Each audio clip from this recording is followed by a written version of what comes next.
વાત હું જનક। ગુજરાતમાં છેલ્લા કેટલાક સમયથી ખાદ્ય પદાર્થોમાં જીવજંતુ નીકળવાની ઘટનાઓ યથાવત છે। ભારતમાં ફૂડ પ્રોસેસિંગ વિભાગ કેટલો બેદરકાર છે તેના એક પછી એક પુરાવા સામે આવી રહ્યા છે। બાલાજી વેફરમાંથી દેડકો, સિઝલરમાંથી વંદો, બર્ગરમાંથી જીવાત નીકળ્યા બાદ હવે મસાલા પાપડમાંથી ઈયળ, ગુટકાના મસાલામાંથી જીવાત મળી આવી છે। જુઓ અખાદ્ય બનેલા ખાદ્ય પદાર્થોનો આ ખાસ અહેવાલ।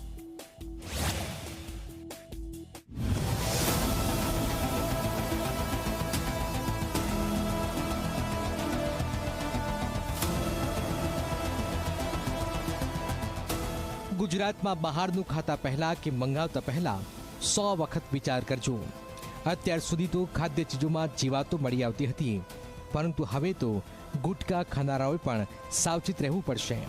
સૌથી પહેલા આ બે દ્રશ્યો જોઈ લો।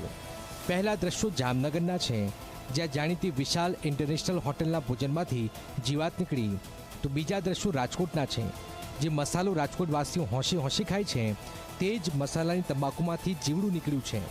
તો મહેસાણામાં પણ એક ગ્રાહકને કડવો અનુભવ થયો। ડીમાર્ટમાંથી ખરીદેલા દહીંમાંથી ફૂગ જોવા મળી।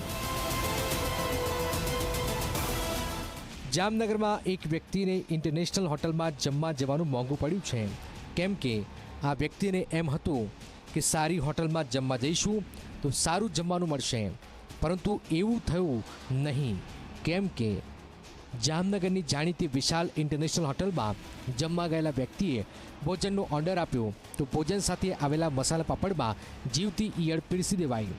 જી હા, મસાલા પાપડમાં જીવતી ઈયળ જોતા જ ગ્રાહકના હોશ ઉડી ગયા। આમ તો રાજકોટવાસીઓ મસાલો ખાવાના ખૂબ શોખીન હોય છે।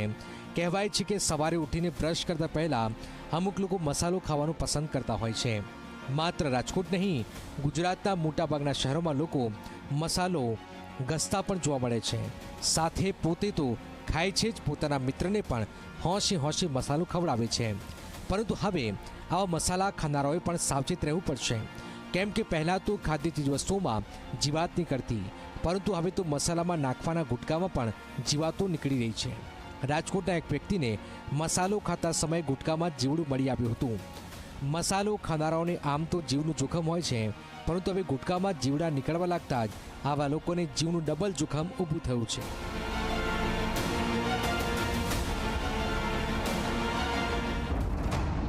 હવે વાત મહેસાણાની છે, કેમ કે મહેસાણામાં એક વ્યક્તિને ડીમાર્ટમાંથી 1 કિલો દહીં ખરીદ્યું। જ્યારે આ વ્યક્તિએ દહીંનો ડબ્બો ખોલ્યો તો તેમાં ફૂગ જોવા મળી। ડીમાર્ટમાંથી ખરીદેલા મિલ્કી મિસ્ટના દહીંમાં ફૂગ મળતા જ વેપારી કાર્તિકભાઈ ડીમાર્ટ પહોંચ્યા, રજૂઆત કરી, પણ ત્યાંથી તેમને એવો ઉદ્ધતાઈભર્યો જવાબ મળ્યો કે કાર્તિકભાઈને આ વિડીયો વાયરલ કરવાની ફરજ પડી।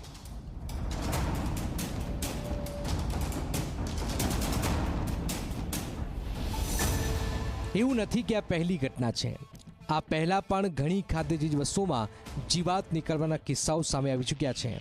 ત્યારે જો બહારનું ખાતા પહેલાં કે મંગાવતા પહેલાં 100 વખત વિચાર નહીં કરો તો તમારી તબિયત બગડવાનું નક્કી છે એ સમજી લેજો।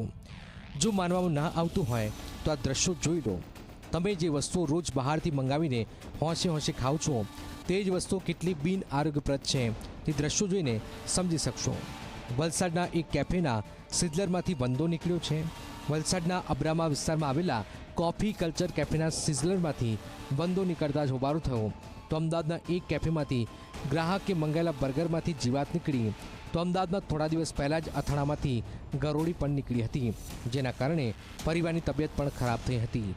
એટલું જ નહીં, જામનગરના વેફરના પેકેટમાંથી દેડકો નીકળવાની ઘટના પણ સામે આવી।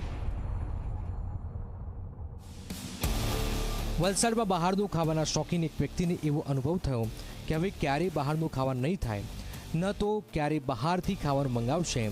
આવું અમે એટલા માટે કહી રહ્યા છીએ કેમ કે ગ્રાહકે અબ્રામા વિસ્તારમાં આવેલી કોફી કલ્ચર કેફેમાંથી સિઝલર મંગાવ્યું, પરંતુ એને ખબર નથી કે માત્ર પૈસા કમાવા માટે ધંધો કરતા કેફેના માલિકોને લોકોના આરોગ્ય સાથે કંઈ જ લેવા દેવા નથી। જે સિઝલર મંગાવ્યું હતું તેમાં વંદો નીકળતા જ ગ્રાહકોએ હોબાળો પણ કર્યો હતો।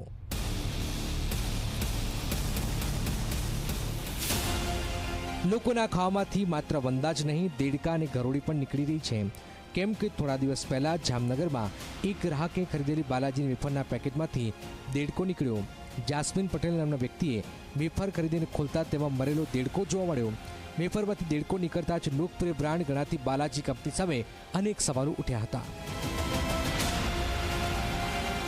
બાજુની દુકાન છે પટેલ જનરલ સ્ટોર, બરોબર. એની ત્યાંથી 7:30 થી 8 વચ્ચે મારે ભાઈની છોકરી ભત્રીજી અહીંયા વેફર લેવા આવી હતી, કંચેસ 10 વાળી. રાતે મારી છોકરીએ 9 મહિનાની છોકરી છે, એને અડધી વેફર ખાધી, પછી રાખી દીધી. પછી મારી મોટી છોકરી બીજી ખાધી ને રાતે નીકળી 10:30 થી 11 ની વચ્ચે. એટલે ડેડકો નીકળે જોયો, મારી ભત્રીજીએ ઘા કરીને નાખી દીધો.